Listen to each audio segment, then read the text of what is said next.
Have you ever felt like your prayers hit a ceiling, like you're pouring your heart out to God, desperately seeking His help, His healing, His intervention, only to be met with deafening silence? Have you ever wondered if God is even listening, or worse, if He simply doesn't care about your struggles?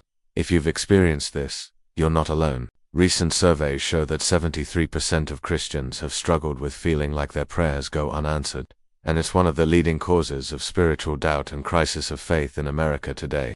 Social media is filled with stories of people praying for healing that never came, for relationships that still ended, for financial breakthrough that never materialized, for loved ones who remained lost. We live in an instant gratification culture where we expect immediate responses to our texts, our emails, our online orders. When we bring that same expectation to prayer, God's timing can feel frustratingly slow or even non-existent. We begin to question, is God really good? Does He really care? Am I praying wrong? Is my faith not strong enough? But what if everything you thought you knew about unanswered prayer was completely wrong? What if those moments of divine silence aren't signs of God's absence, but invitations into something deeper? What if the very prayers that feel ignored are actually the ones God is answering in ways you never imagined? Throughout His earthly ministry, Jesus Himself experienced times when heaven seemed silent. In the Garden of Gethsemane He prayed with such intensity that He sweat drops of blood, asking God to remove the cup of suffering from Him. Yet God's answer was not the one He hoped for. On the cross He cried out, my God, why have you forsaken me?" Experiencing the ultimate silence from heaven. Yet through these experiences, Jesus understood something profound about the nature of prayer, divine love, and God's perfect timing that He wants to share with us. Today, we're going to explore Jesus' revolutionary teachings on what we call unanswered prayer and discover that there might be no such thing. Chapter 1: The Desperate Mother. When healing doesn't come, the sun was setting over the hills near Capernaum as Jesus sat with His disciples beside the Sea of Galilee. The day had been filled with teaching and healing, but now a quieter moment had settled over the group. That's when they saw her approaching, a woman they all recognized, her face etched with the kind of deep sorrow that comes from watching a child suffer. Her name was Miriam, and for months she had been bringing her sick daughter to every gathering where Jesus taught, hoping, praying, believing that this would be the day her little girl would be healed. She had seen Jesus heal lepers, restore sight to the blind, even raise the dead. Surely her daughter's fever, which had persisted for nearly a year, would be simple for Him to cure. But week after week, month after month, her daughter remained ill. As she approached, Jesus could see the mixture of hope and desperation in her eyes, the look of someone who was running out of faith but couldn't afford to stop trying. "Teacher," she said, falling to her knees before Him, "I don't understand. I've prayed every day, sometimes all night. I've fasted, I've given to the poor, I've tried to live a righteous life. I've seen you heal so many others. Why not my daughter? Is my faith too weak? Have I done something wrong? Does God not hear me?" Her voice broke on the last question, and tears began streaming down her face. The disciples looked uncomfortable, unsure how to respond to such raw anguish. Jesus looked at her with infinite compassion, then gently helped her to her feet. "Miriam," He said softly, "tell me, do you believe I love your daughter?" She nodded through her tears. "Yes, teacher." "Do you believe I have the power to heal her?" "Yes, I've seen your power with my own eyes." "Then why do you think I haven't healed her yet?" Miriam's face crumpled. "I don't know, and that's what's killing me. If you love her and you can heal her, why haven't you?" "The only explanations I can think of are that either you don't really love her, or have done something to block your healing, or ... She paused, afraid to voice her deepest fear. "Or what?" Jesus asked gently. "Or you're not who I thought you were." The disciples shifted uncomfortably, but Jesus remained calm and compassionate. "Miriam, let me ask you something else. In these months of praying and waiting, has anything changed in your heart? In your relationship with God? In your understanding of what really matters?" She paused, considering the question. Yes. I've learned to pray like I never prayed before. I've drawn closer to other mothers who are struggling. I've discovered strength I didn't know I had. I've learned to find joy in small moments with my daughter that I used to take for granted." Jesus nodded. "And has your daughter's condition stayed exactly the same, or has it changed in ways you might not have initially noticed?" Miriam thought for a moment. "Well, she's not gotten worse, even though the physicians said she might. And there have been days when she's had more energy, more appetite. She's been so brave through it all, braver than I've been. And ... double quotes." She paused, a small light coming into her eyes. "She's been praying too. and her prayers are some of the most beautiful I've ever heard. What does she pray for? Mostly for other people. For me not to worry so much, for you to have strength for all the people who need you, for other sick children to be healed. She rarely even prays for herself anymore. Jesus smiled gently. Miriam, what if I told you that I have been answering your prayers? Not just in the way you expected, but in ways that will matter for eternity. Chapter 2. The 3 types of divine response. As Miriam and the disciples pondered these words, Jesus used this moment to teach about the nature of divine communication and prayer. My friends, he said, settling into his teaching posture, you have been thinking about prayer as if God only gives 2 responses, yes or no. But God's responses are far more nuanced than that. Let me help you understand the ways that God speaks through what you call unanswered prayer. He picked up 3 stones from the shore and held them in his hands. When you pray, God may respond in one of several ways that aren't immediately obvious to you. He held up the first stone. The first response is wait. This doesn't mean God is ignoring you. It means his timing is different from yours. Sometimes what you're asking for would actually harm you if it came too early. Sometimes you need to grow and mature before you're ready to handle what you're requesting. Peter raised his hand. But teacher, how can we tell the difference between God saying wait and God saying no? Excellent question. Peter, when God is saying wait, you'll often notice that your circumstances are being prepared. Your character is being developed, and doors are slowly opening even though the final answer hasn't come yet. When God is saying no, you typically find peace in a different direction and discover that he had something better in mind. Jesus held up the second stone. The second response is grow. Sometimes God withholds what you were asking for because he wants to develop something in you first: greater faith, deeper compassion, stronger character, clearer priorities. The very process of persevering through unanswered prayer can transform you into the person God needs you to be. He looked at Miriam. In your situation, I see God growing you into a woman of extraordinary faith, compassion for other suffering mothers, and deep intimacy with him that you never would have developed if your daughter had been healed immediately. Jesus held up the third stone. The third response is redirect. Sometimes what you're asking for isn't actually what you need, or isn't aligned with God's larger purposes. In those cases, God may redirect your path toward something far better than what you originally requested. Andrew leaned forward. Can you give us an example of redirection? Certainly. Andrew, remember when your brother Peter wanted me to set up an earthly kingdom and make him a powerful leader in it? He prayed for political success and worldly authority, but God redirected that request. Instead of making Peter a worldly ruler, he made him a shepherd of souls, a fisher of men. Which do you think has had greater eternal impact? The disciples nodded in understanding. Here's what I want you to understand, Jesus continued, looking around the circle. God never truly leaves prayers unanswered. He may not answer them in the way you expect or in the timing you prefer, but he always responds. The key is learning to recognize his voice in all its forms. Chapter 3. The Mystery of Divine Timing. Why God's clock is different as the evening deepened. Jesus continued his teaching about the nature of God's timing, and why it often feels so different from our own expectations. Let me help you understand something about time, he said, looking up at the stars that were beginning to appear. You live in moments, days, and years, but God lives in eternity. What feels like forever to you is just a heartbeat to him. What seems urgent to you may not be urgent from an eternal perspective. He picked up a handful of sand and let it slowly run through his fingers.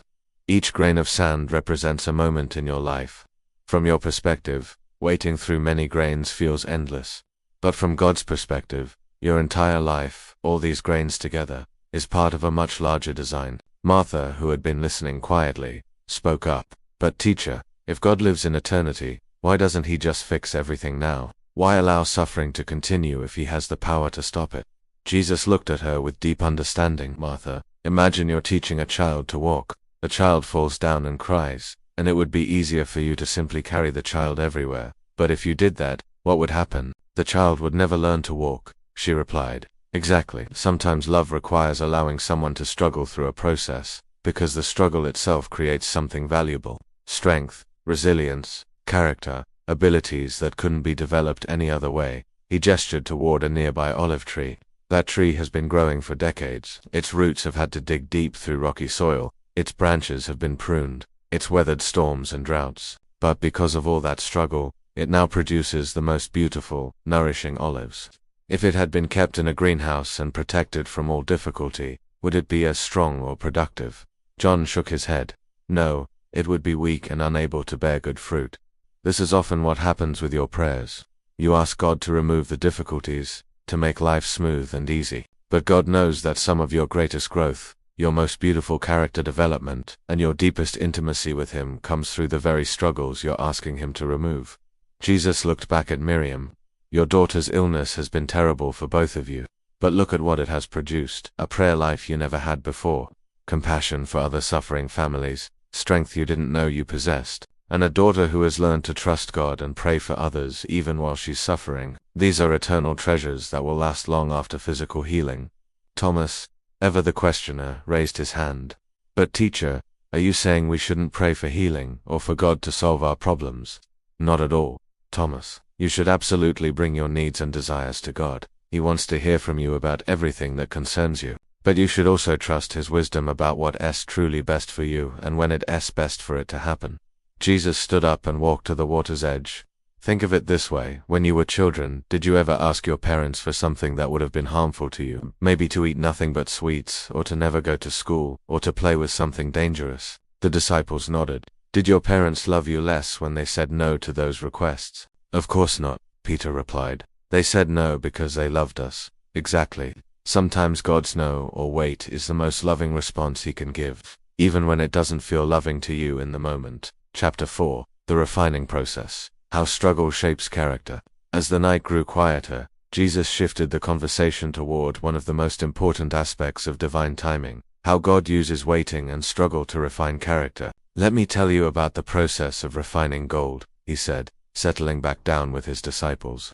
The goldsmith takes raw ore that contains gold mixed with impurities. He puts it in a furnace and heats it to incredibly high temperatures. As it melts, the impurities rise to the surface where they can be skimmed away.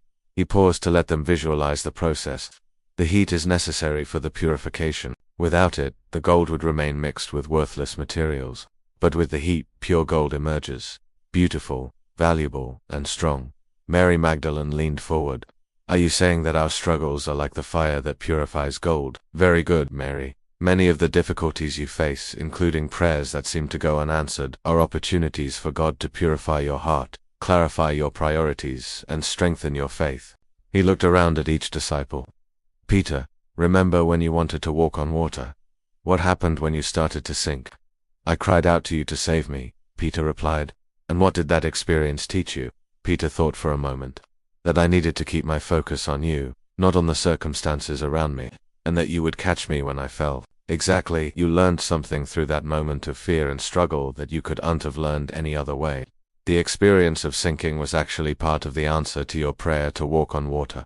It taught you what you needed to know about faith and focus. Jesus picked up a small piece of clay from the shore and began working it with His hands. Or think about a potter shaping clay. The clay doesn't understand why it's being pressed and pulled and reshaped. From the clay's perspective, the potter might seem to be causing unnecessary discomfort, but the potter has a vision for what the clay can become. He held up the clay, now shaped into a small vessel.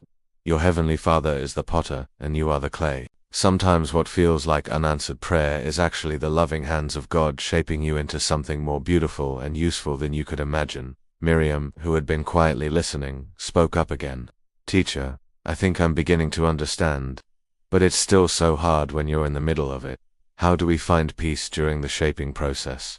Jesus set down the clay vessel and looked at her with great tenderness. Miriam, peace comes from trusting the potter's skill and love, even when you can't see the final design. It comes from remembering that every pressure, every uncomfortable reshaping, is being guided by hands that love you perfectly. But let me also say this: it's okay to feel frustrated, sad, or even angry during difficult seasons. God can handle your emotions.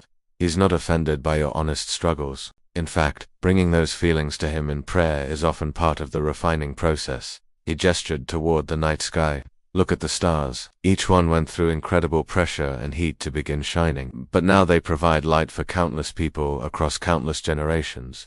Your struggles, handled with faith and trust, can become sources of light for others who are walking similar paths.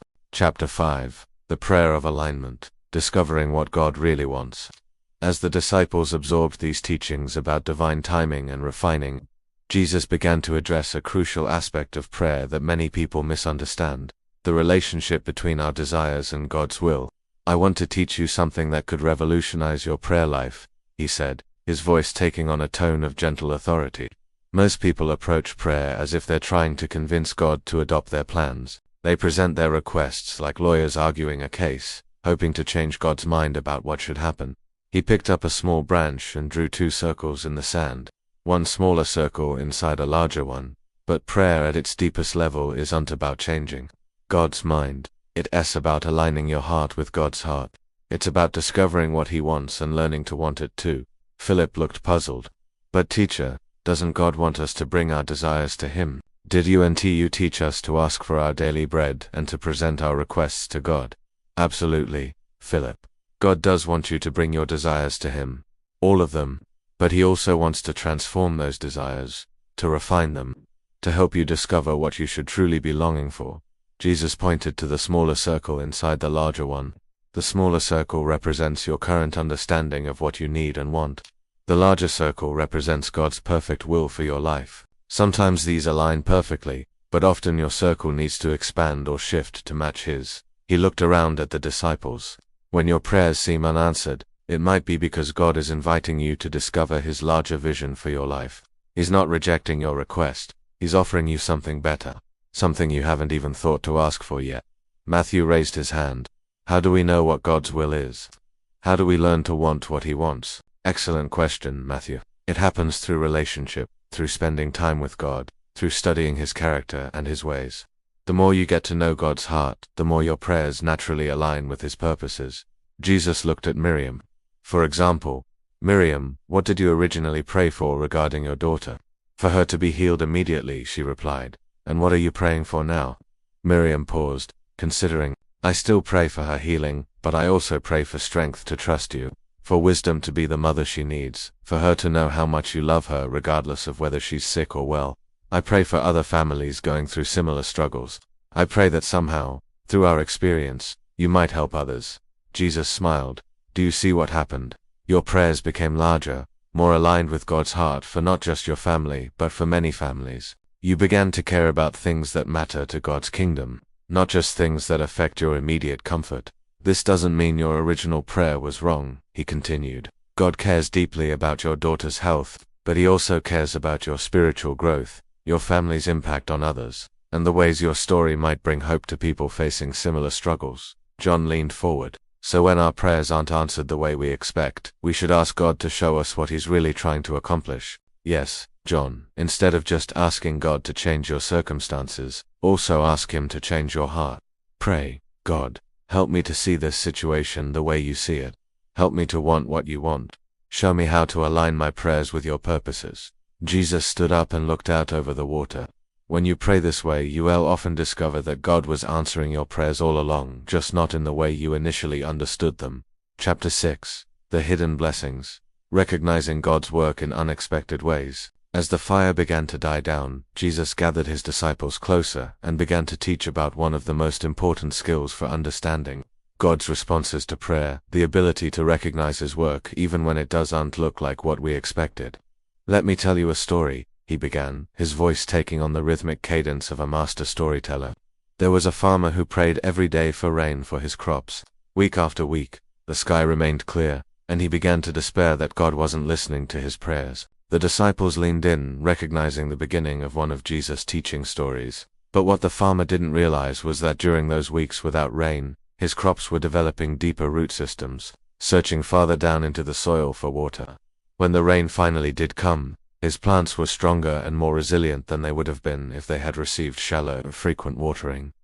Jesus picked up a small plant growing near the shore and gently examined its roots. Moreover, the delay in rain caused the farmer to dig a well, which provided a reliable water source for years to come. It forced him to improve his soil preparation and learn better farming techniques, and it led him to form relationships with neighboring farmers as they shared resources and supported each other. He set the plant down carefully. By the end of the season, the farmer's harvest was not only abundant, but his entire farming operation was more sustainable, and his community relationships were stronger. What had seemed like unanswered prayer was actually God orchestrating multiple answers the farmer hadn't even thought to pray for. Martha nodded slowly. So God was working even when it didn't look like he was responding to the farmer's immediate request. Exactly, Martha. God often answers prayers in ways that address not just your immediate need, but your deeper needs, your future needs, and even needs you're not aware you have. Jesus looked around the circle. This is why it is so important to regularly reflect on your life, and ask yourself, how might God have been working in ways I didn't initially recognize? What good things have come out of difficult seasons? How have I grown through experiences that I initially wished were different? He turned to Miriam. Miriam, as you think about these months of praying for your daughter, can you see any ways that God might have been working that you didn't initially notice? Miriam was quiet for a long moment, her face thoughtful. Well, she began slowly, I mentioned earlier how much stronger my prayer life has become, but there's more than that. My relationship with my husband has actually grown deeper as we've supported each other through this. I've become friends with other mothers I never would have met otherwise. She paused, her eyes growing brighter. And my daughter, she's become so mature for her age, so compassionate with others who are struggling. Last week, she spent time with an elderly woman who was lonely, just sitting with her and holding her hand. The woman told me later that my daughter brought her more comfort than she'd felt in months. Jesus smiled. Do you see? God has been answering prayers, not just yours, but the prayers of that lonely woman. The prayers of other mothers who needed a friend who understood their struggles. The prayers of your husband who needed to see God's faithfulness through difficulty. Peter leaned forward. Teacher, are you saying that our individual prayers are connected to other people's prayers in ways we don't realize? That's very perceptive, Peter. God sees the bigger picture, how your story connects with others' stories, how your growth enables you to bless others, how your struggles prepare you to comfort people who will face similar challenges. Jesus picked up several small stones and began arranging them in an intricate pattern. Each stone represents a person, a prayer, a need. You might only see your one stone, but God sees how all the stones fit together to create something beautiful and meaningful. This is why patience is so important in prayer. You're seeing one small part of a much larger design. What looks like delay or denial from your perspective might be perfect timing from God's eternal viewpoint. Chapter 7. The Prayer of Surrender. Learning to trust God's better plan. As the night grew later and the disciples showed no signs of tiring from this deep conversation about prayer, Jesus began to address perhaps the most challenging aspect of faithful prayer, learning to surrender our own plans to God's wisdom. Now I want to teach you about the prayer that can transform not just your requests, but your entire relationship with God, he said, his voice taking on a reverent tone. It's the prayer of surrender. He looked up at the star-filled sky. In a few days, I will face the most difficult moment of my earthly life. In the garden, I will pray, Father, if it is possible, let this cup pass from me. This will be my honest request. From the depths of my heart, the disciples shifted uncomfortably, sensing the weight of what he was sharing. But then I will add the most important words of that prayer. Nevertheless, not my will, but yours be done. This is the prayer of surrender, acknowledging that God's wisdom is greater than our understanding, and his love is more trustworthy than our own planning. Thomas raised his hand hesitantly. Teacher, that sounds like giving up. Are you saying we should just stop asking for what we want? Not at all, Thomas. The prayer of surrender isn't about stopping your requests. It's about holding them with open hands. It's saying to God, here's what I want and why I want it, but I trust you enough to accept whatever you think is best. Jesus picked up a small flower growing nearby and held it gently in his palm. When you hold something with a clenched fist, you might crush it or prevent it from growing. But when you hold it with an open palm, you can still care for it while allowing it the freedom to become what it is meant to be. The prayer of surrender allows God the freedom to answer your prayers in ways that might be far better than what you originally requested. Mary Magdalene looked thoughtful. But, teacher, how do we actually do that? How do we surrender when everything in us wants to hold on to our own plans? Beautiful question, Mary. Surrender isn't usually a one-time decision. It's a daily choice, sometimes a moment-by-moment choice, and it grows easier as you develop more trust in God's character and love. Jesus sat down and began drawing in the sand again. Start by remembering God's faithfulness in the past. When has he taken care of you before? When have his plans turned out better than yours? When have you looked back on a difficult season and realized it led to something good you couldn't have imagined? He looked at each disciple. Also remember that surrender doesn't mean passivity. You can surrender the outcome while still taking wise action. You can trust God's plan while still doing your part to address the situation. For example, if you're praying for healing, Surrender might mean continuing to seek good medical care while trusting God with the results. If you're praying for employment, it might mean diligently looking for work while trusting God to open the right doors at the right time. Andrew asked, what about when God's plan involves suffering or loss? How do we surrender when what God allows is really painful? Jesus' expression became deeply compassionate. Andrew, this is perhaps the hardest aspect of faith. I want to minimize it. Sometimes God's plan does involve walking through valleys of pain that you would unchoose for yourself. But here's what I want you to remember. God never wastes suffering. He doesn't cause pain for its own sake. When He allows difficulty, it's always in service of something larger, your character development, your ability to help others, your deeper understanding of His love, or purposes you may not see until eternity. He looked out over the dark water, and remember this, you never walk through difficulty alone. God doesn't just allow suffering, He enters into it with you. He provides strength you didn't know you had, comfort in unexpected ways, and the promise that no pain lasts forever. Miriam spoke up quietly. Teacher, I think I'm ready to pray that prayer of surrender about my daughter. Not because I don't want her healed, but because I trust you enough to accept whatever plan will ultimately be best for all of us. Jesus smiled warmly at her.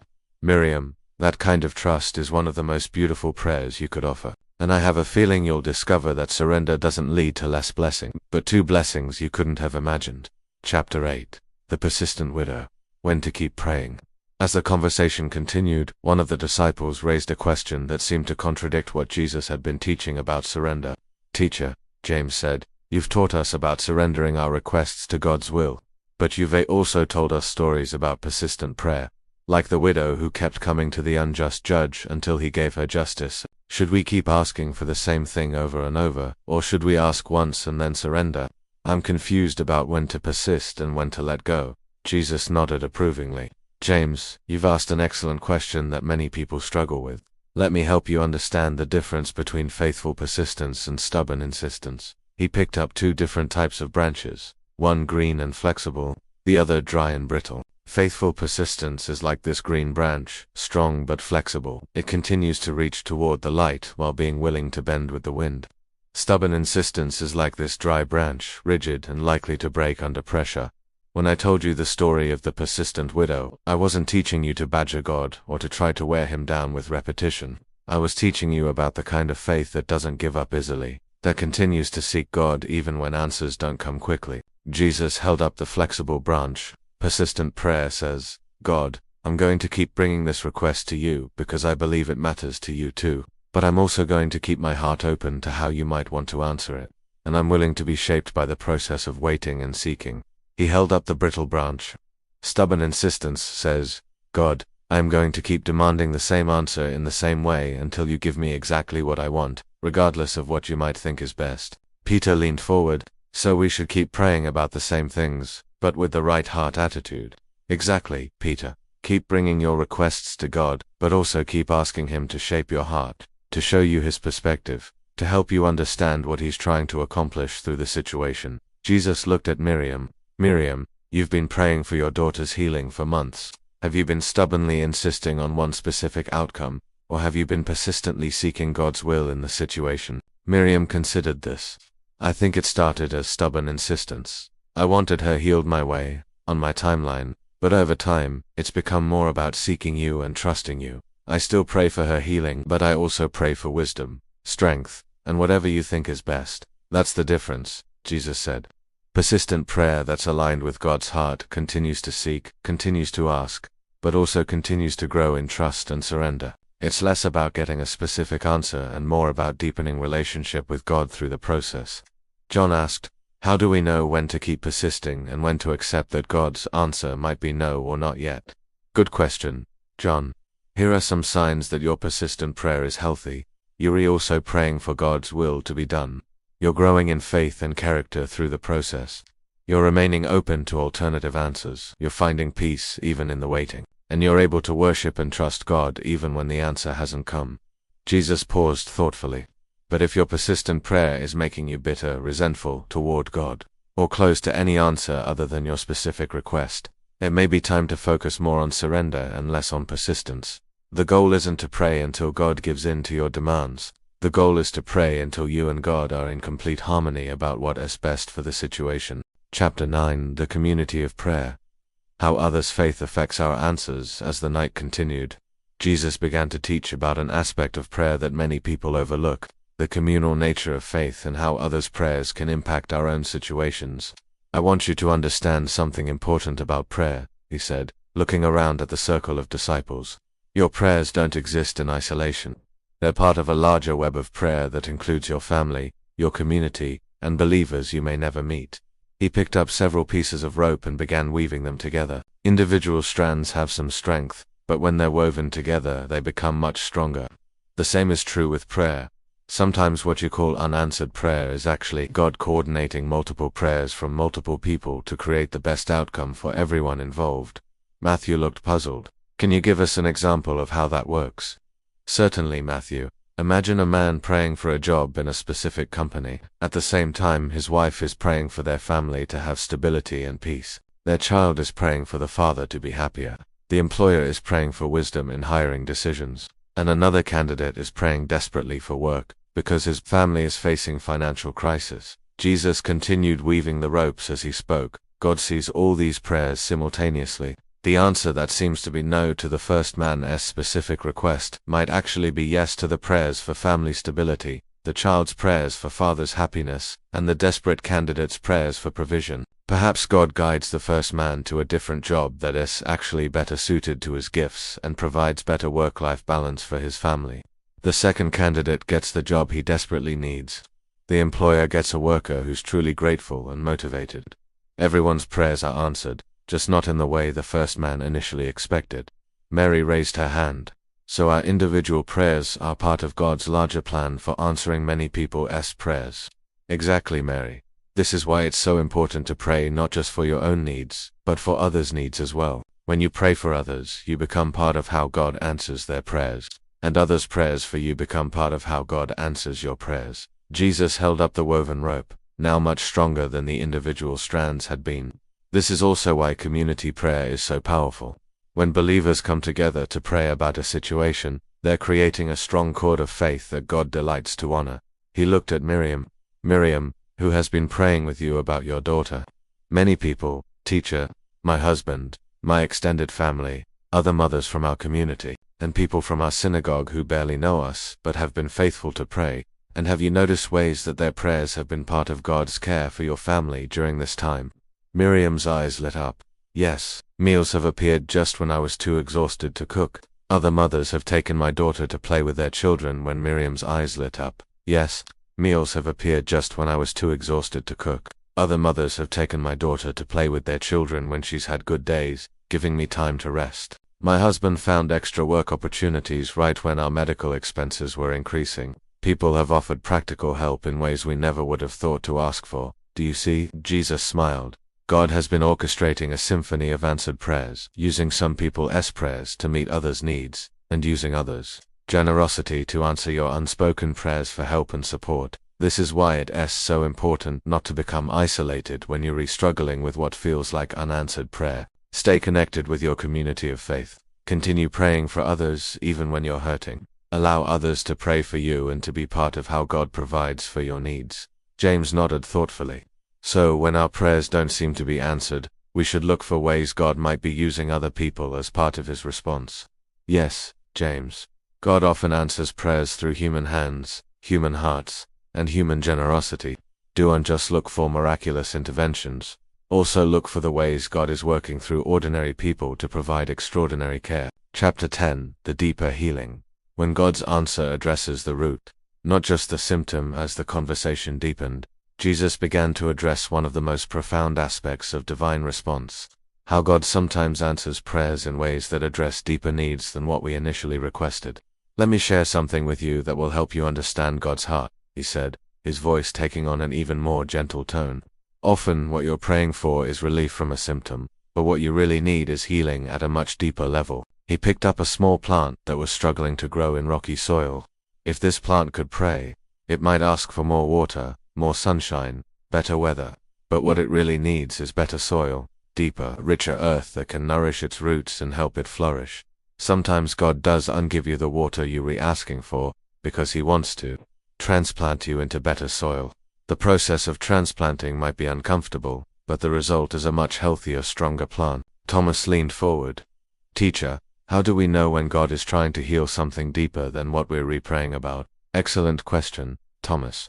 Often you'll notice patterns in your life, the same types of problems recurring, the same relationship struggles appearing with different people, the same fears or insecurities showing up in various situations. Jesus set down the struggling plant and picked up a healthy, thriving plant growing nearby. When you keep praying for symptom relief but the symptoms keep returning, it might be time to ask God, what are you trying to heal at the root level?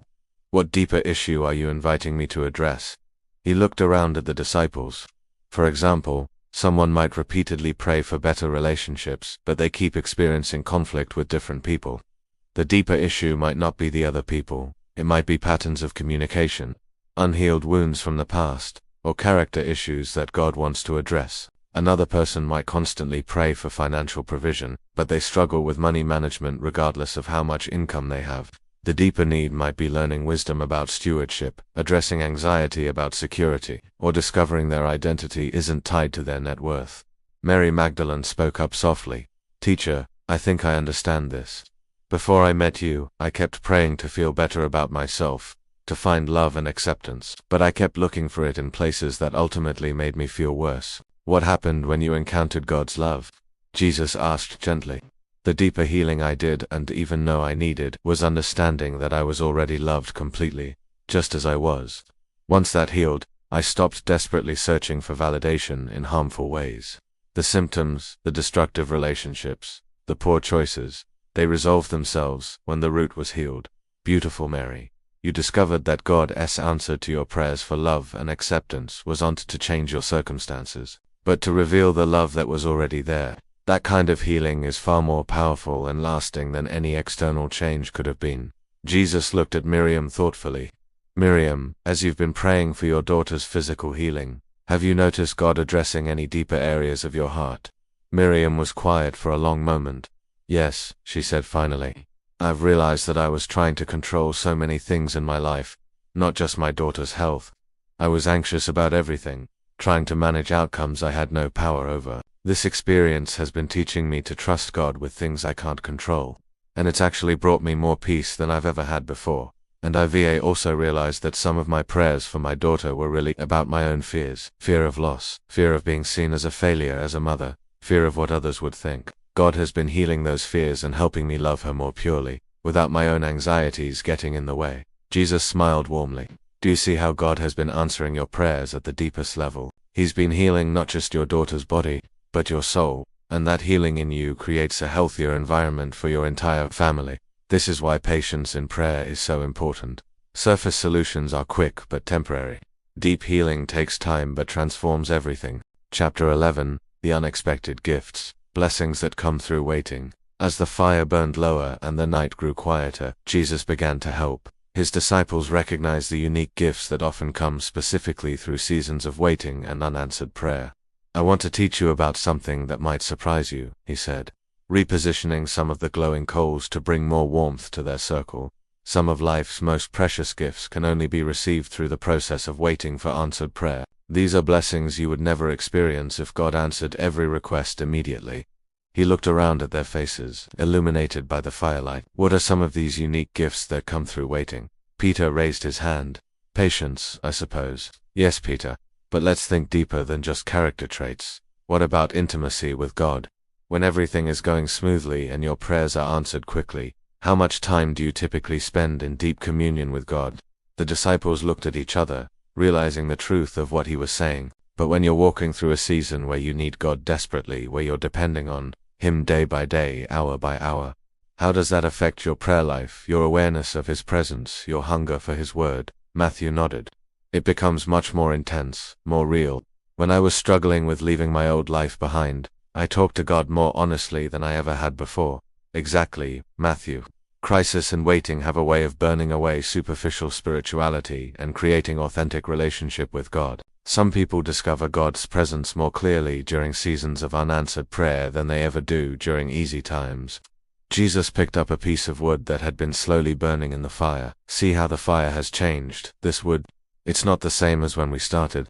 The heat and time have transformed it into something that now gives light and warmth to all of us.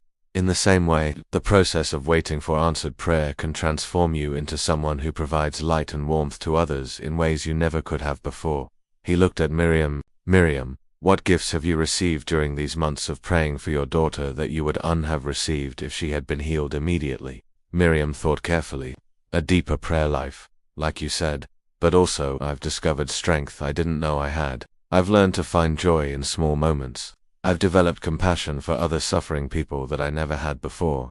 She paused, then continued with growing recognition, and I've learned to receive help from others. I used to be too proud to accept assistance, but this situation has taught me to let people love and support us. Those relationships have become precious to me. I've also learned to live one day at a time instead of constantly worrying about the future. And perhaps most importantly, I've discovered that my identity isn't dependent on being the mother who has everything under control. I can be loved and valued even when I'm struggling. Jesus smiled. Do you hear what you're saying, Miriam? God has given you gifts through this waiting process that are incredibly valuable, not just to you, but to everyone who knows you. You've become a different person, a more compassionate and humble and trusting person. John leaned forward. Teacher, are you saying that some prayers are unanswered immediately because God wants to give us these kinds of gifts first? Sometimes, yes, John. God loves you too much to give you lesser gifts when He could give you greater ones. Sometimes what you're asking for would actually prevent you from receiving something far more valuable. Jesus stood and walked to the edge of their circle, looking out into the star-filled night. Think of it this way. Imagine a child asking for candy before dinner. A loving parent might say no, not because they don't want the child to have treats, but because they want the child to receive the nourishment of a full meal first. The candy might come later, but the nutritious dinner comes first. In the same way, God sometimes delays giving you what you want, because He wants to give you what you need first. Character, faith, intimacy with Him, compassion, strength, wisdom. These are the nutrients your soul needs to handle whatever blessings He has in store for you. Chapter 12. The Ministry of Presence. How unanswered prayer prepares you to comfort others as the night deepened. Jesus began to teach about one of the most beautiful purposes behind seasons of struggle and waiting, how they prepare us to minister to others facing similar challenges. There's something I want you to understand about suffering and waiting, He said, His voice taking on a tone of profound significance. God never wastes your pain. Every difficult season you walk through, every prayer that seems to go unanswered, every struggle you endure, God intends to use all of it to make you a source of comfort and hope for others. He picked up a small lamp that had been providing light for their gathering. This lamp can only give light because oil is being consumed within it. In a similar way, you can only provide certain kinds of comfort to others because of what you've experienced, and what has been consumed in your own life through difficult seasons. Paul, one of the newer disciples who had joined them recently, raised his hand. Teacher, how does our suffering help others? It seems like it would just make us damaged or bitter. Excellent question, Paul. The key is how you respond to your suffering. If you become bitter, resentful, or closed-hearted, then your pain becomes a wound that poisons your relationships. But if you allow God to use your pain to develop compassion, wisdom, and faith, then your suffering becomes a qualification to minister to others. Jesus looked at Miriam. Miriam, how do you think your experience with your daughter's illness has prepared you to help other mothers in similar situations? Miriam's eyes filled with understanding. I know exactly what they're going through, the fear, the exhaustion, the way people say things that are supposed to be helpful but actually hurt. I know what kind of support is actually useful and what kind just adds more burden. I also know that it is possible to find peace and even joy in the middle of the struggle, because I've experienced it. When I tell another mother that God is still good even when children are sick, she believes me because she can see that I've walked this path. Exactly, Jesus said with approval. There are some forms of comfort that can only be provided by people who have been through similar experiences. Your struggles qualify you to minister to others in ways that people who have unfaced those challenges simply cannot. He looked around at all the disciples. This is why community is so important when you're facing unanswered prayer. You need the support of people who understand your struggle, but also remember that your current struggle is preparing you to provide that same support to someone else in the future. Thomas nodded slowly. So our unanswered prayers are unjust about us. They also about the people we'll be able to help later. That's right, Thomas, is not just your current need, but also the future needs of people you haven't even met yet. Your character development through this season, your deepened faith, your learned compassion, all of these will become tools God uses to bless others. Jesus picked up several small stones and began arranging them to form a path. Think of your life as a path that others will walk behind you. The difficulties you face, the lessons you learn, the faith you develop, these create markers along the path that will guide others who come after you. When someone facing a similar struggle meets you and hears your story, they don't just receive advice, they receive living proof that it's possible to survive, to grow, and even to thrive through what they're experiencing. Mary Magdalene spoke up. "Teacher, this changes how I think about my past struggles. Instead of seeing them as wasted time or things I wish hadn't happened, I can see them as preparation for future ministry." Beautiful insight, Mary. God is always preparing you for your next assignment, even when you can't see what that assignment will be. Your current season of unanswered prayer might be exactly what equips you to be God's answer to someone else's prayer in the future. Chapter 13. The Trust Factor. Building unshakable faith through uncertainty. As their long night of teaching continued, Jesus addressed what might be the most challenging aspect of dealing with unanswered prayer: learning to trust God's goodness when circumstances don't reflect what we expect from a good God. "Let me talk to you about trust," he said, his voice becoming more intimate as he drew the group closer together. Trust isn't needed when you can see clearly, when everything makes sense, when outcomes are predictable. Trust is only meaningful when you can't see the full picture, but you choose to believe in someone's character anyway. He picked up a small piece of cloth and blindfolded one of the disciples.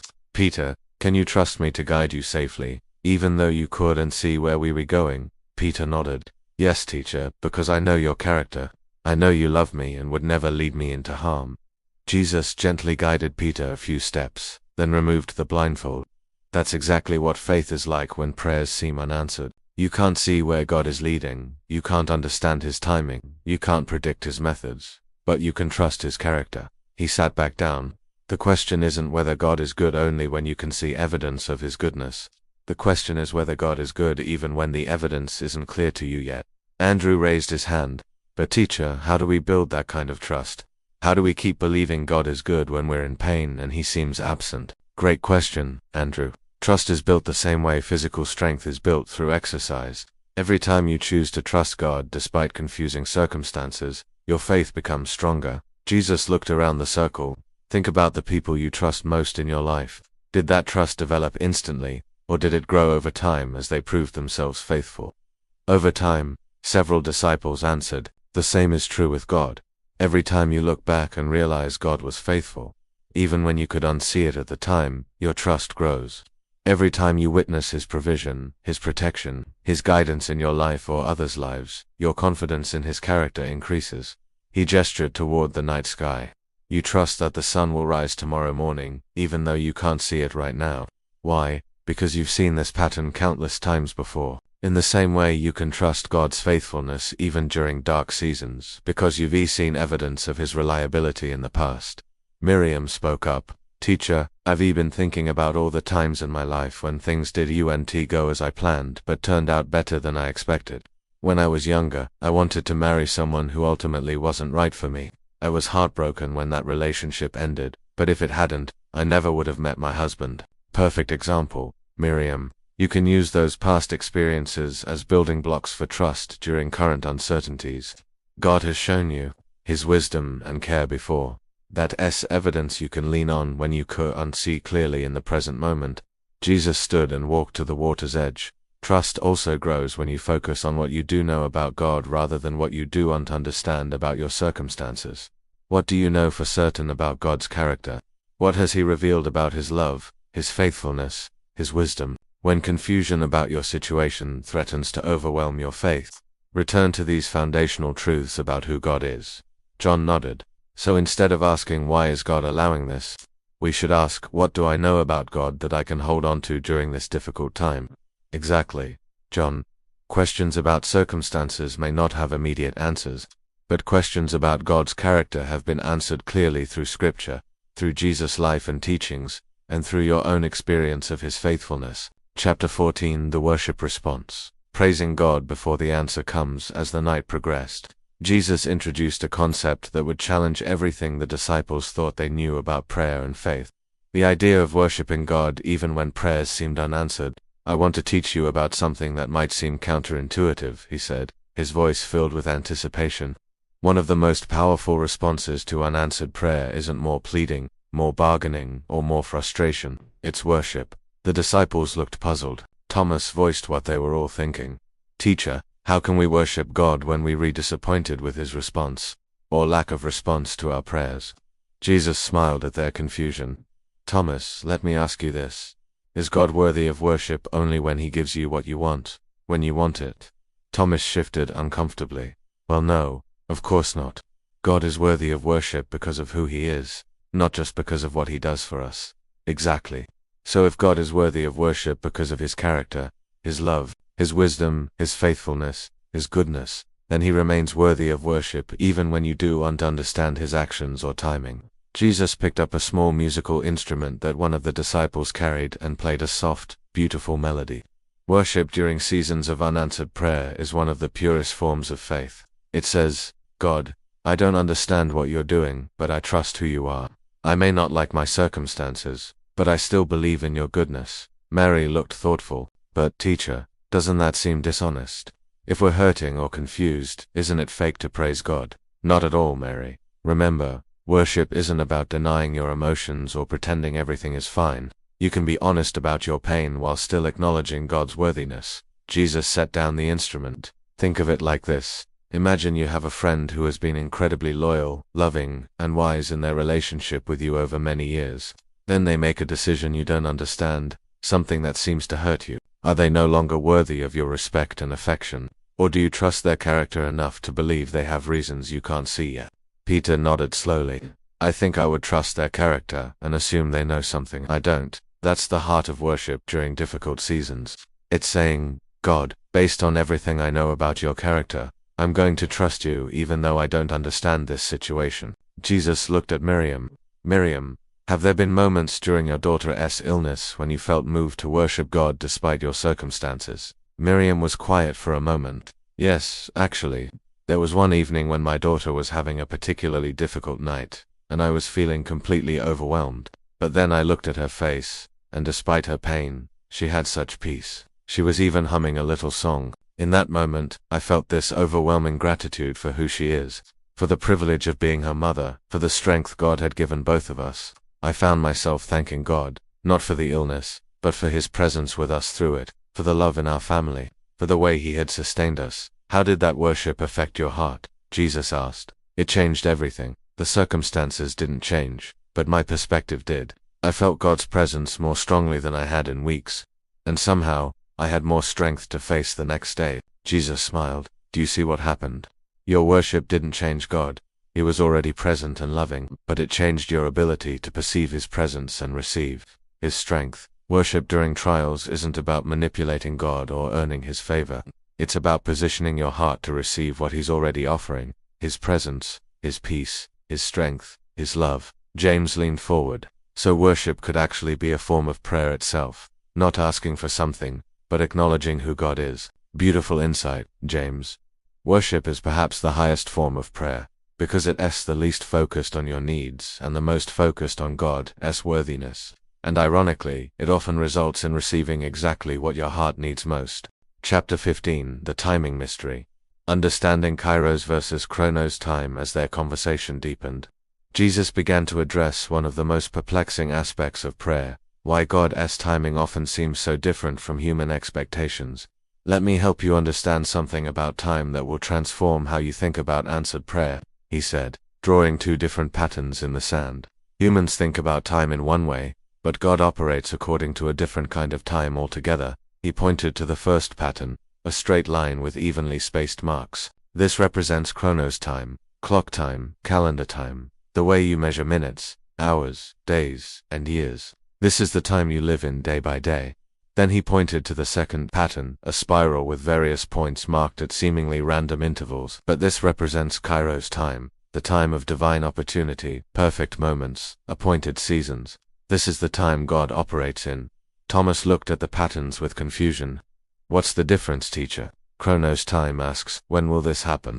Kairos time asks, when is the right moment for this to happen? Chronos time is about duration, kairos time is about significance. Jesus picked up a seed from the ground. If you plant this seed and think in chronos time, you might say, it should sprout in 7 days. But the seed operates in kairos time. It will sprout when soil conditions, moisture, temperature, and internal readiness all align perfectly. You can't rush kairos time. He looked around at the disciples. Many of your prayers seem unanswered because you're re-expecting God to operate in chronos time when he is actually working in kairos time. You're asking how long, Lord, when God is preparing just the right moment. Child, Mary raised her hand. Can you give us an example of how this works in real life? Certainly, Mary. Think about relationships. In chronos time, you might say, I've been praying for a spouse for 3 years. But in kairos time, God might be preparing both you and your future spouse, orchestrating circumstances, developing character in both of you, so that when you meet it will be the right people at the right time, in the right circumstances. Jesus drew connecting lines between various points on the spiral, or considered Joseph in Egypt. In chronos time, he waited years for God's promises to be fulfilled. But in kairos time, every season, his time as a favored son, his betrayal by his brothers, his slavery, his imprisonment, his rise to power, was preparation for the perfect moment when he could save his family and the nation during famine. If God had rescued Joseph immediately when he was thrown into the pit, the timing wouldn't have aligned with the coming famine. His family would have died, and God's larger purposes would have been thwarted. Andrew nodded thoughtfully. So what feels like delay to us might actually be perfect timing from God's perspective. Exactly, Andrew. God sees not just your current need, but how your current situation connects with future opportunities, other people's needs, his larger purposes in the world, and even generational impact. Jesus looked at Miriam. Miriam, can you think of ways that the timing of your daughter's illness, as difficult as it has been, might be connected to larger purposes you just beginning to see? Miriam considered this. Well, if she had been sick a year earlier, I wouldn't have known the other mothers who have become so supportive. If it had happened later, I might not have been available to help the elderly woman I mentioned. And ... double quotes, she paused, thinking, there's a physician we've been working with who has become interested in our faith because of how we've handled this situation. That conversation might not have happened under different circumstances. Do you see how God might be working in kairos time, even though the chronos time has felt too long to you? I'm beginning to, Miriam said with wonder. It's like he's weaving together multiple stories, and our story is just one thread in a much larger tapestry. Beautiful metaphor, Miriam. That's exactly right. Your individual prayer is part of a much larger symphony of God's work in the world. The timing of your answer is connected to the timing of answers to prayers you know nothing about. Chapter 16. The Character Development Laboratory. How Waiting Changes Us. As the fire burned even lower and the night grew quieter, Jesus began to address one of the most important purposes of seasons of waiting. The development of character that can only happen through certain experiences.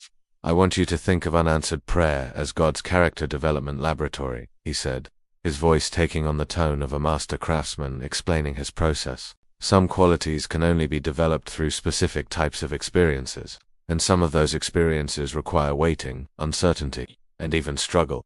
He picked up a piece of metal that had been near the fire and showed how it had been changed by the heat. A blacksmith doesn't heat metal to harm it, but to make it moldable, to remove impurities, and to shape it into something useful and beautiful. The heat is necessary for the transformation. In the same way, God sometimes allows you to experience the heat of unanswered prayer, not to punish you, but to develop qualities in you that can't be developed any other way. John leaned forward. What kinds of qualities are you talking about, teacher? Let me give you several examples. John, first, perseverance. You can't develop true perseverance during easy seasons when everything goes your way. Perseverance is only built by continuing to move forward when you want to give up, continuing to trust when you can't see results, continuing to pray when heaven seems silent. Jesus held up one finger. Second, compassion. It's difficult to truly understand others' pain when you haven't experienced significant pain yourself. People who have walked through seasons of struggle often develop a depth of empathy that makes them incredibly effective at comforting and helping others. A second finger. Third, humility. Success and answered prayers can sometimes lead to pride or self-reliance. Seasons of waiting and dependence on God can teach you that you're not in control and that you need divine help more than you realized. Fourth, faith that's based on God's character rather than his gifts. When everything is going well, it's easy to love God for what he gives you. but faith that survives when gifts are delayed or withheld. That's faith based on who God is, not just what he does. Thomas raised his hand. Teacher, those all sound good in theory, but they're really difficult to experience. How do we maintain the right attitude during these character-building seasons? Excellent question, Thomas. The key is to shift your perspective from why is this happening to me, to what is this developing in me. When you see your situation as a classroom rather than a punishment, it changes everything. Jesus stood and walked around their circle. Also remember that God is not a distant teacher observing your struggles from afar. He's intimately involved in the process, providing exactly the strength you need for each day, sending encouragement through others, and celebrating every small step of growth you make. He looked at Miriam. Miriam, as you look back over these months, what qualities do you see developing in yourself that might not have grown in other circumstances? Miriam thought carefully. Definitely perseverance. I've learned I can handle much more than I thought I could. And patience, not just with the situation, but with myself and others.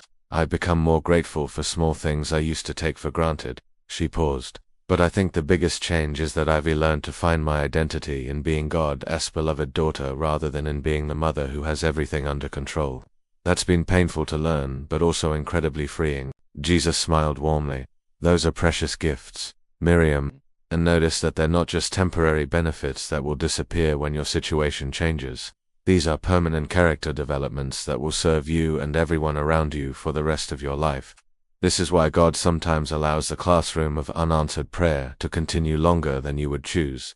He is not interested in just solving your immediate problem. He is interested in developing you into the person he created you to be. Peter spoke up. So our unanswered prayers might actually be evidence of God's love rather than evidence of his absence. That's a profound insight, Peter, yes. Sometimes God's refusal to give you what you want when you want it is actually the deepest expression of his love, because he knows what you need to become the person he designed you to be. Chapter 17, The Intercession, Understanding. When you become the answer to others' prayers as their night-long conversation continued, Jesus began to reveal one of the most beautiful mysteries of prayer.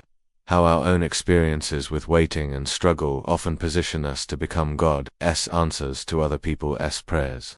I want to show you something wonderful about how God works, he said, arranging several small stones in a circle. Sometimes what feels like unanswered prayer in your life is actually God preparing you to be his answer to someone else's prayer. He pointed to one stone, then drew lines connecting it to several others. Your struggle, your growth through difficulty, your deepened faith, your learned compassion, all of these qualify you to provide exactly what someone else desperately needs. Mary Magdalene looked intrigued. How does that work, teacher? Think about it this way, Mary. Right now, somewhere, there's probably a woman praying for someone who can understand her situation, someone who can offer hope because they've walked a similar path. Your past struggles have prepared you to be God's answer to her prayer. Jesus looked around the circle. This is why God rarely wastes experiences. The seasons that feel most difficult often become the very qualifications you need to minister effectively to others. He turned to Miriam. Miriam, in the past few months, how many other mothers have sought you out for encouragement and advice? Miriam's eyes widened. Several, actually, and I've found that I can help them in ways I couldn't before, because I really understand what they're going through. Do you see? While you've been praying for your daughter's healing, other mothers have been praying for someone who could understand their fear and offer them hope. God has been using your experience to answer their prayers, even while your own prayers seemed unanswered. Jesus picked up one of the stones and moved it to the center of the circle. Sometimes you become the answer to prayers you didn't even know were being prayed. The skills you develop, the wisdom you gain, the character you build during your waiting seasons, all of these become tools God uses to bless others. Andrew raised his hand. So our difficult experiences aren't just about our own growth. They're also about preparing us to serve others. Exactly, Andrew. God is always thinking multi-generationally. He is not just working on your individual situation. He is preparing you to impact people you haven't even met yet. Jesus drew additional lines connecting the stones in the circle. This is also why community is so important during difficult seasons. When you stay connected with others, you create opportunities for God to use your experience to help them, and for him to use their experiences to help you. Isolation during struggles is one of Satan's strategies to minimize the impact of your growth. When you hide your struggles, you prevent God from using your experience to encourage others, and you also cut yourself off from the encouragement others could provide based on their experiences. John nodded thoughtfully. So being open about our struggles is actually a form of ministry. Yes, John. Obviously there's wisdom in choosing the right time, place, and people to share with. But when appropriate, your willingness to be vulnerable about your challenges can be exactly what someone else needs to hear. Jesus looked around the circle. Think about the people who have most impacted your faith. Were they people who had never faced difficulties, or were they people who had learned to trust God through their struggles? People who had been through struggles. Several disciples answered simultaneously, right. Their credibility came not from their ease, but from their faithfulness through difficulty. Your current season of unanswered prayer is building that same kind of credibility in your life. Chapter 18. The Eternal Perspective. Why some answers? Wait for heaven. As dawn began to show the first hints of light on the horizon, Jesus addressed perhaps the most challenging aspect of prayer, the reality that some answers may not come in this lifetime. My friends, he said, his voice taking on a tone of gentle seriousness, I need to be honest with you about something. Not every prayer will be answered in the way you hope during your earthly life. Some answers await the fullness of God's kingdom. The disciples grew quiet, sensing the weight of this truth. This doesn't mean those prayers are unheard or unimportant. It means they're part of a larger story that extends beyond your current life into eternity. Thomas looked troubled. Teacher, how do we maintain faith if some of our most important prayers might never be answered the way we hope? Thomas, let me help you understand this by asking a question. Do you believe that this earthly life is the end of the story, or is it the beginning? The beginning, of course. Then some prayers are answered not in chapter 1 of your story, but in chapter 2, the eternal chapter. The healing that doesn't come now, the restoration that doesn't happen yet, the justice that seems delayed. These may all be part of what God has planned for the fullness of his kingdom. Jesus looked up at the stars, now fading as dawn approached. Think about a child who plants a seed and expects to see a full-grown tree the next day. The child doesn't understand that trees take decades to reach maturity. In the same way, some of God's answers are growing toward a maturity that will be revealed in eternity, not in time. He picked up a small acorn from the ground. This acorn contains the potential for a magnificent oak tree, but that tree won't be visible for many years. Your prayers contain the potential for magnificent answers. But some of those answers are growing toward a revelation that transcends earthly time. Mary looked thoughtful but troubled. But teacher, what about people who suffer their entire lives without relief? What about injustices that are never corrected in this world? How do we find hope in that? Jesus' expression became infinitely compassionate. Mary, this is where faith becomes most precious and most difficult. Faith that can only exist when everything makes sense isn't really faith at all. True faith trusts God's goodness even when the evidence isn't complete yet. He stood and walked to where he could see the approaching dawn. But let me also tell you this. God sees every tear, remembers every injustice, and will ultimately make all things right. The scales of justice that seem unbalanced now will be perfectly balanced in eternity. Moreover, the suffering that seems pointless from an earthly perspective often serves purposes that will become clear in the eternal kingdom. The character developed through hardship, the compassion learned through pain, the faith refined through difficulty. These become eternal treasures that far outweigh temporary struggles. Peter spoke up. Teacher, how do we live with hope when we do know if our prayers will be answered in this lifetime or the next? Beautiful question, Peter. You live with hope by remembering that God's timeline is perfect, even when it's different from yours. You find peace in knowing that every prayer prayed in faith matters to God and will be addressed in his perfect timing. Jesus returned to the circle and sat down and remembered this. Even when specific, earthly answers don't come, God is always answering the deepest prayer of every human heart. The prayer for love, meaning, purpose, and connection with him. These answers are available now, in the midst of any circumstance. The healing may not come in this life, but God's presence in your suffering comes now. The relationship may not be restored on earth, but your relationship with God can deepen now. The financial provision may not arrive as expected, but peace about God's care for you is available now. James nodded slowly. So even when we're waiting for eternal answers to some prayers, there are always present answers available to other prayers. Exactly, James. God is constantly answering prayers. Often prayers you didn't even know you were praying. Prayers for strength, for peace, for hope, for love, for purpose, for his presence. These answers surround you every day if you have eyes to see them. Chapter 19. The Mystery of Suffering. When Love Allows Pain. As full daylight approached and their extraordinary night of teaching neared its end, Jesus addressed the question that underlies all struggles with unanswered prayer: how a loving God can allow suffering. Before we conclude, he said, I want to speak to the question that many of you carry in your hearts, but are afraid to voice. If God is loving and powerful, why does he allow suffering? Why doesn't he prevent all pain and answer every prayer for relief? The disciples shifted, recognizing that this question had indeed been in all their minds. This is one of the deepest mysteries of faith, and I won't pretend to give you easy answers to difficult questions. But let me share some truths that can provide anchor points for your faith during storms of doubt.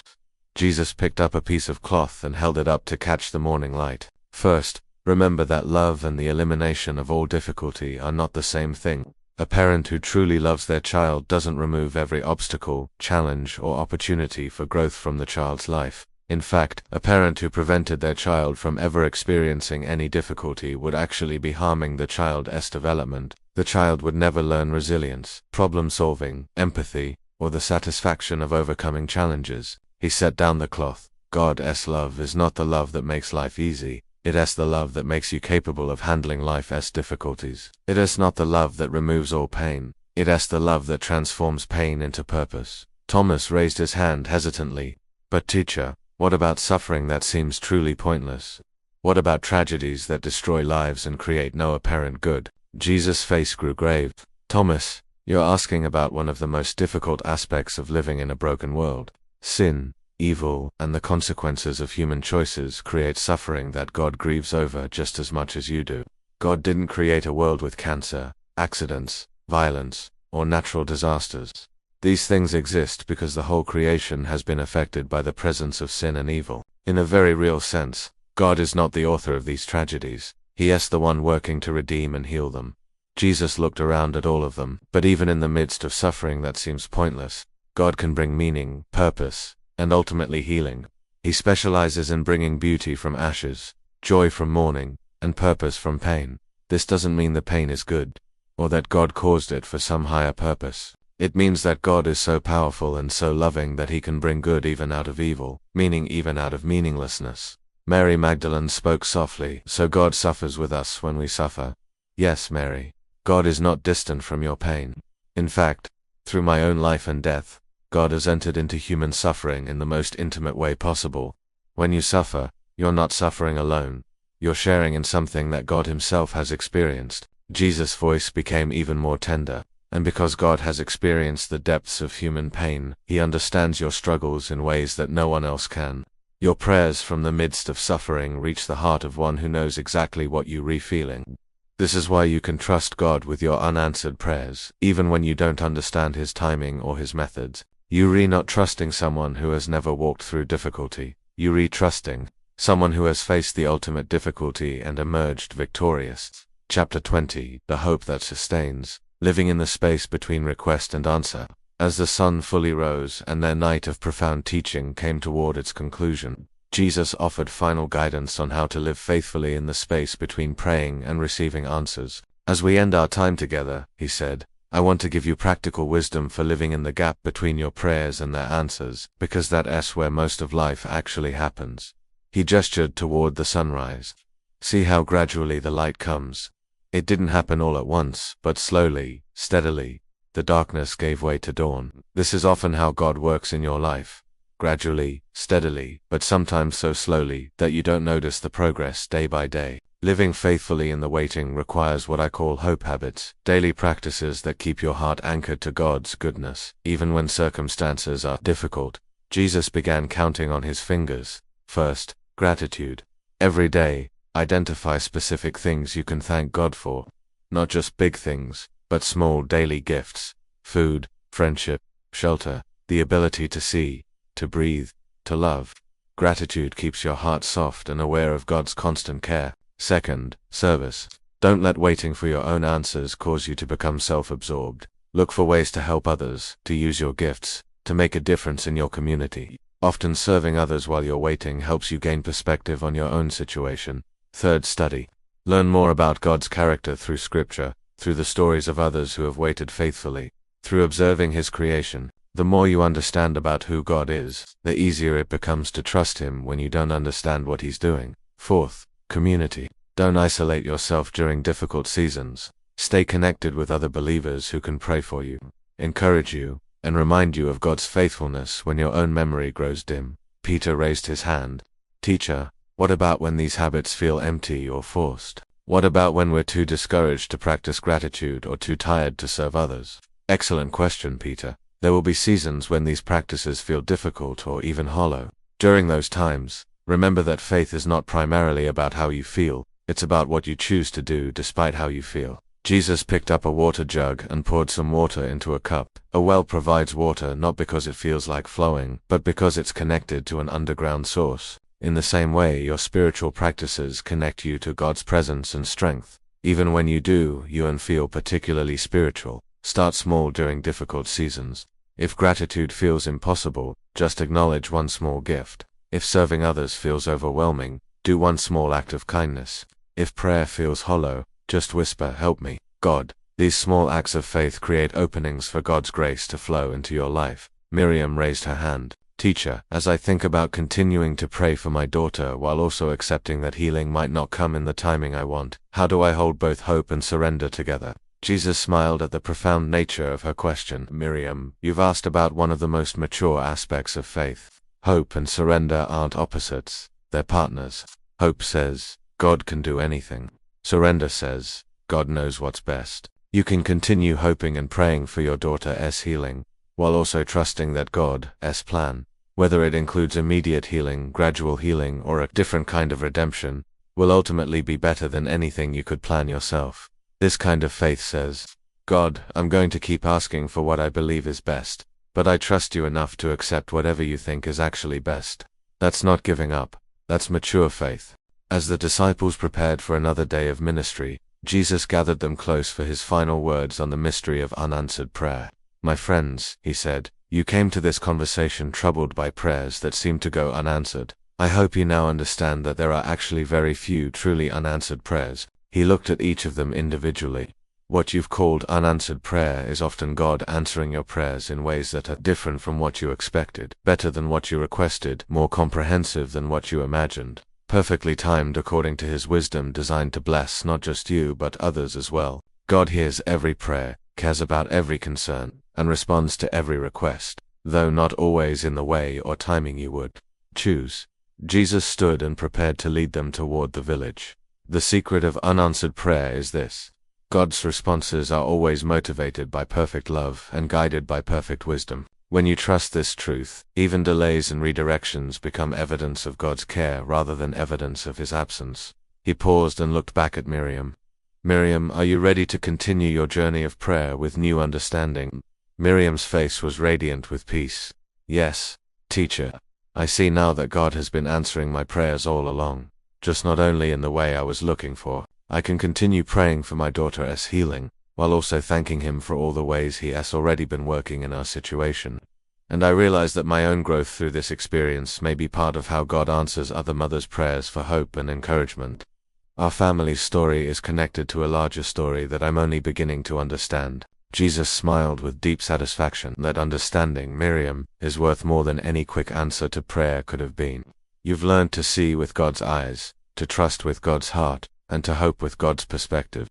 These are treasures that will serve you for eternity. As they began walking toward their next destination, Jesus offered final words of encouragement. Remember, the goal of prayer is not to get things from God, but to align your heart with God. When that alignment happens, you often discover that he has been giving you exactly what you needed all along, sometimes in the form you requested, sometimes in forms you never would have thought to request. Your prayers are never wasted, never ignored, never forgotten. Every prayer matters to God, changes things in ways you can't always see, and contributes to his ongoing work of redemption in the world. So pray boldly, trust deeply, wait patiently, and watch expectantly. God is always at work, always answering, always loving you perfectly, even when his methods are mysterious and his timing seems slow. The disciples walked in comfortable silence, each processing the night's profound teachings. They had come seeking answers about unanswered prayer and had discovered something far more valuable, a deeper understanding of God's heart, his methods, and his perfect love. As they approached the village where they would spend the day serving others, they carried with them not just new understanding, but new peace about the prayers they continued to offer and the answers they continued to await. Dear friend, as we conclude this journey through Jesus' teachings on prayer and God's responses, take a moment to consider, how might this understanding change the way you pray and the way you wait? Perhaps you've been carrying frustration or disappointment about prayers that seem unanswered. Maybe you've questioned God's love, His power, or His attention to your needs. What if those very prayers, the ones that feel ignored, are actually invitations into deeper relationship with God? What if the waiting is developing something in you that instant answers couldn't provide? What if God's delays are actually expressions of His love rather than evidence of His absence? If these teachings have spoken to your heart, consider these practical steps. Review your prayer life. Are you praying primarily to get things from God, or to align your heart with His? Practice gratitude daily. Begin each day by acknowledging how God has been working, even in small ways. Look for the deeper answers. Ask God to help you see how He might be answering prayers in unexpected ways. Join a community. Find others who can pray with you and help you see God's faithfulness. Trust the timing. Release your timeline and trust God's perfect kairos timing. Father, thank you for hearing every prayer, caring about every concern, and working in ways I don't always understand. Help me to trust your love even when I can't see your plan. Teach me to pray not just for what I want, but for alignment with what you want. Give me patience during seasons of waiting and eyes to see how you're reworking even when answers seem delayed. Use my experiences, both the answers and the waiting, to draw me closer to you and to help others who are struggling with similar questions. I surrender my timeline to your wisdom and my wishes to your perfect love. Amen. And we know that in all things, God works for the good of those who love Him, who have been called according to His purpose. Romans 8:28. For my thoughts are not your thoughts, neither are your ways my ways, declares the Lord. As the heavens are higher than the earth, so are my ways higher than your ways and my thoughts than your thoughts. Isaiah 55:8-9. That Lord is not slow in keeping His promise, as some understand slowness. Instead, He is patient with you, not wanting anyone to perish, but everyone to come to repentance. 2 Peter 3:2-9. May these truths anchor your faith as you continue your journey of prayer, trust, and relationship with the God who loves you perfectly and answers you wisely, even when His methods remain mysterious.